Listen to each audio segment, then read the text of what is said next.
खबर बाढ़ थाना क्षेत्र के गुलाब बाग की है, जहां अपहरण बालक को बाढ़ पुलिस ने किया बरामद। मामा के साथ खुद रची थी अपहरण की नाटक, 8 घंटे में बाढ़ पुलिस ने किया बरामद। मामा भांजा को भेजा गया जेल। बाढ़ एसपी अरविंद प्रताप सिंह ने किया प्रेस कॉन्फ्रेंस।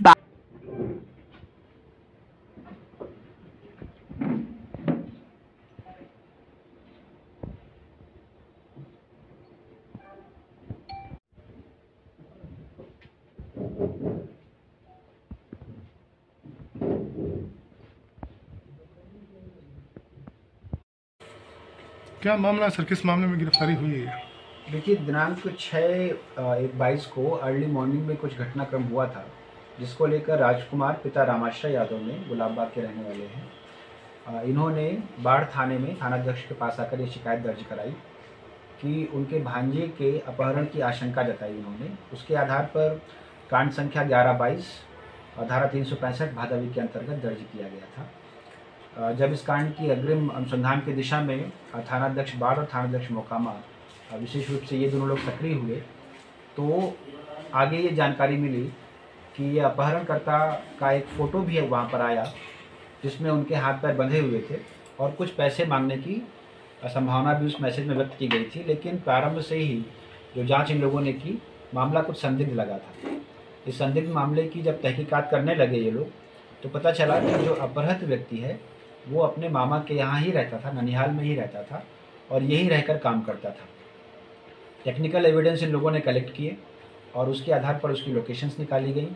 सुबह पता चला कि उन्होंने, जो अपहृत व्यक्ति हैं, उन्होंने एक लड़की को भी कॉल की है और अपनी कुछ लोकेशन दी है। उसकी लोकेशंस के आधार पर उसकी गतिविधि जो हमें प्रारंभ से ही संदिग्ध लग रही थी, वो और संदिग्ध, मतलब हमारा जो संदेह है वो बढ़ता गया। इसकी जांच की गई, टेक्निकल एविडेंस कलेक्ट किए गए और मुझे लगता है लगभग 8 घंटे के अंदर इन्होंने इस कांड का उद्भेदन कर लिया। कांड का उद्भेदन करने के बाद जो जानकारी हमारे सामने आई कि जो अपहृत व्यक्ति है, उनके जो छोटे मामा हैं प्रमोद कुमार, इन दोनों ने मिलकर ये साजिश रची थी और इनका उद्देश्य ये था कि घर से कुछ पैसे ले लिए जाएं, जिसके आधार पर दुकान चलाई जा सके, जिसके लिए इन्होंने ये पूरा अपहरण का नाटक रचा और मैसेज के माध्यम से अपने ही घर से कुछ फिरौती मांगने की भी कोशिश की इन्होंने। यही बाढ़ का ही इन्होंने मैदान का दुकान से लिए जा टेप ले गए थे ये लोग और उससे हाथ बांधकर इन्होंने वहाँ पर अपनी फ़ोटोज़ भी भेजी थी।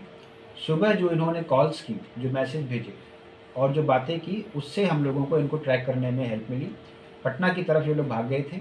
बाद में बातचीत के माध्यम से इन लोगों को इम्प्रेस भी किया गया और जब बाढ़ थाना आए तो उनको अरेस्ट कर लिया गया है। इन दोनों लोगों को अभी हिरासत में रखा गया है और कांड का अनुसंधान जिस दिशा में गया है, उस दिशा में हम लोग आगे आने वाले समय में चीटिंग, डिसऑनेस्ट इंटेंशन, प्रॉपर्टी की डिलीवरी करने के लिए जो इन्होंने किया, तो इसलिए हम 420 को फॉरवर्ड कर रहे हैं। तो इस तरह से जो अपहृत व्यक्ति है और उनके जो छोटे मामा हैं प्रमोद कुमार, इन दोनों ने साजिश करके अपने ही अपहरण का स्वांग रचा और अपने ही घर वालों से फिरौती मांगने की योजना बनाई थी। 8 घंटे के अंदर बाढ़ थानाध्यक्ष ने और इनकी टीम ने इस कांड का उद्भेदन कर लिया, जो बहुत ही प्रशंसनीय है। विशेष रूप से इसलिए कि कई बार इसी तरह के कांडों में कुछ शिथिलता बरतने की वजह से कई बार इस प्रकार की घटनाएँ भी हो जाती हैं। कभी कभी ऐसा भी होता है कि लोग इस प्रकार का स्वांग रचते हैं और उसका फ़ायदा कोई तीसरा व्यक्ति उठाकर उसी को वास्तविक घटना के रूप में परिवर्तित कर देता है। तो इसलिए जो त्वरित प्रतिक्रिया की इन्होंने, मुझे लगता है कि मॉर्निंग में 7 बजे 6 बजे इनको मालूम चल गया था और तब से जब तक ये सच्ची कहानी और घटना हमारे सामने स्पष्ट नहीं हो पाई, ये लोग लगातार इसी कांड में लगे रहे। इसलिए इनकी विशेष प्रशंसा की जानी चाहिए। Thank you.